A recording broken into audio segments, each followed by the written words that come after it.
And can you tell me how you honestly feel about shishito peppers? Shishito peppers they're no good. No bueno. No, they're they're a little played out, so that's why you have to go with the Jimmy Nardello peppers. Yeah.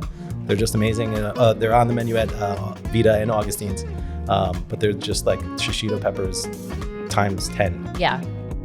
You're listening to the Behind the Screens podcast. I'm Katie, and today's guest is Chef Marc Taxiera, the talent behind Augustine's, Salumeria, and Vida. This year, both restaurants brought home wins in Best of Westchester, and it's no surprise.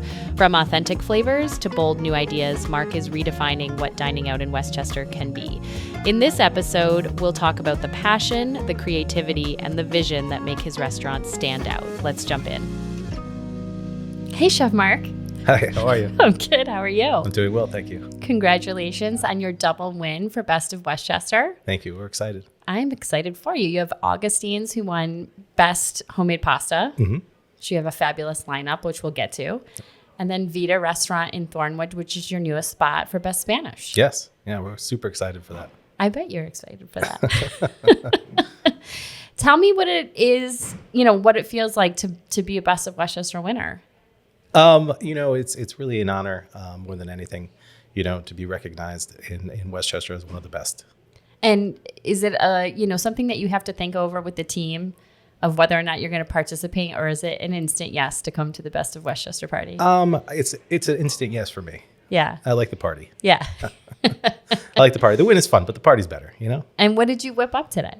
So we whipped up a combination of both restaurants. We whipped up a sausage and pepper taco. Oh, yeah, a little that bit sounds of both. really fun. So the sausage we make at Augustine's and the tacos we make at Vida. So we figured we combine the two restaurants and put one. A little crossover. A little I like crossover, it. yeah.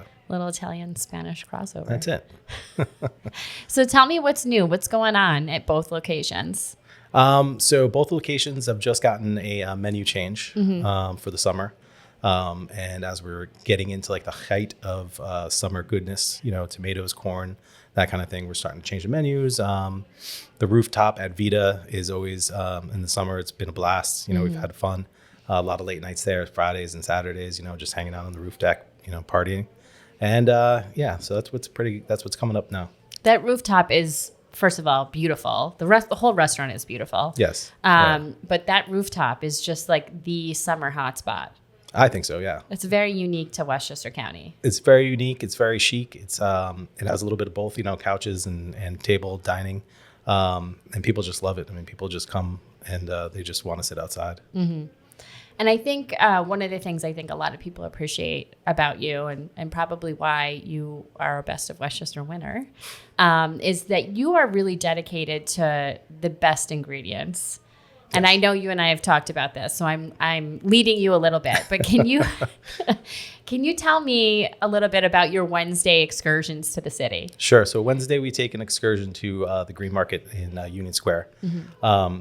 It's nostalgic for me because that's where I started going to the market. But I just feel like the ingredients there are top notch. My tomato guy is there. We pull out the tomatoes from there.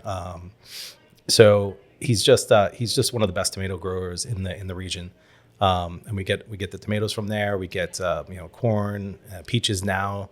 It's just such a beautiful market, and you're going down there, and all the best restaurants in Manhattan are buying from them. Mm-hmm. So it's just really fun, for me to go down. It's a 3-hour excursion, but it's definitely worth it. I think so. I mean, I've tasted the tomatoes.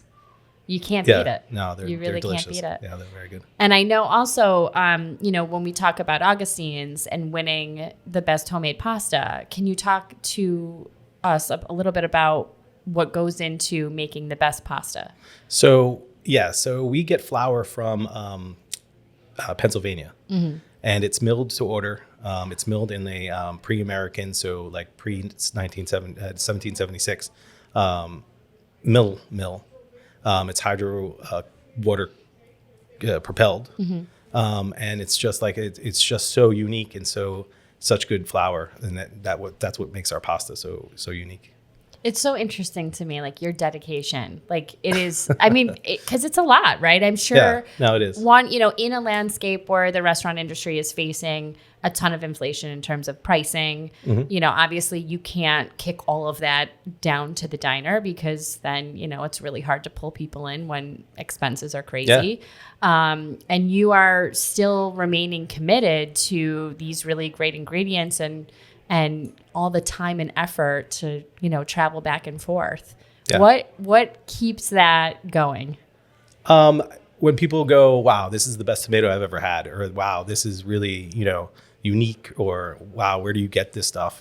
That's when it's worth it for me. When I don't want to go to the market and then I hear the voice in the back of my head saying, like, oh, these tomatoes are the best I've ever had. Then I get up and I'm like, I guess I got to go.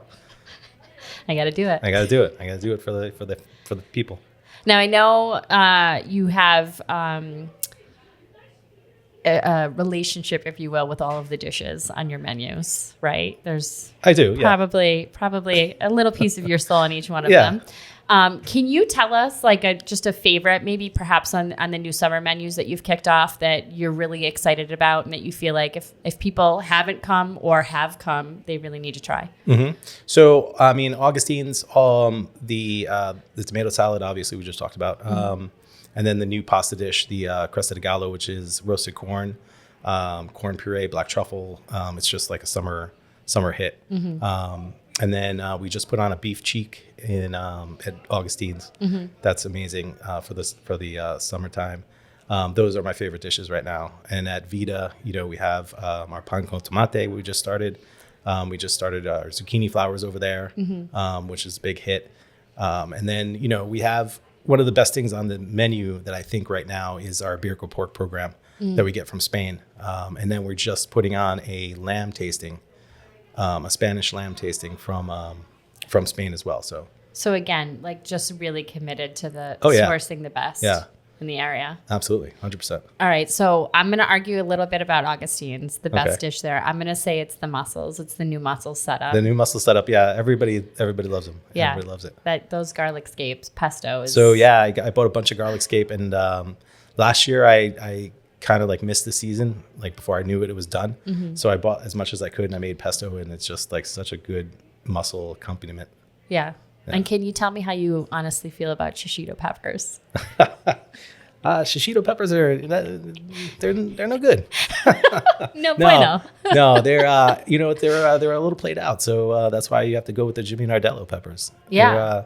They're just amazing. And they're on the menu at Vida and Augustine's. But they're just like shishito peppers times 10. Yeah. Yeah. Can we talk about sardines for a second?